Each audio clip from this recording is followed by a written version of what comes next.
Rousey, சாரா, டிங்கு, Sunday leave அதுவுமா ரொம்ப போர் அடிக்குதுரி. என்ன பண்றது? ஏதாவது ஐடியா கொடுங்களேன். ரொம்ப நேரமா இப்படியே நம்ம அமைதியா உட்காந்துட்டு இருந்தா நம்மளுக்கு லீவே முடிஞ்சிரும். ஏதாவது ஐடியா கொடுங்க சீக்கிரம், நம்ம ஏதாவது விளையாடலாம். பிங்கி, நீ சொல்றது கரெக்ட் தான். ஆனா கண்ணாமூச்சி, ஓடி பிடிச்சு இதெல்லாம் நம்ம டெய்லி விளையாடுற கேம் தானடி. அதெல்லாம் விளையாடி நமக்கே போர் அடிச்சிருச்சு. வேற ஏதாவது டிஃப்ரெண்டா ஒரு கேம் சொல்லுடி. அதனாலதான் இப்படி எல்லாருமே யோசிச்சுட்டு உட்காந்துட்டு இருக்கோம். ஃப்ரெண்ட்ஸ், நம்ம சோனுவோடைய அப்பா ஃபாரின்ல இருந்து வந்துட்டாரா இன்னைக்கு. அதனால சோனு லேட்டா தான் வருவான். உங்க எல்லார்கிட்டயுமே சொல்ல சொன்னா. என்னது, சோனுவோடைய அப்பா ஃபாரின்ல இருந்து வந்திருக்காரா? அப்ப நிறைய ஃபாரின் சாக்லேட்லாம் வாங்கிட்டு வந்திருப்பாரு.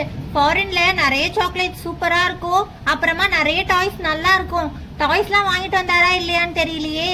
சோனு வந்தாதான் தெரியும் என்னெல்லாம் வாங்கிட்டு வந்தாருன்னு. பைக் சவுண்ட் கேக்குது. சோனு வரான்னு நினைக்கிறேன். வாங்க எல்லாரும் போய் பார்க்கலாம்.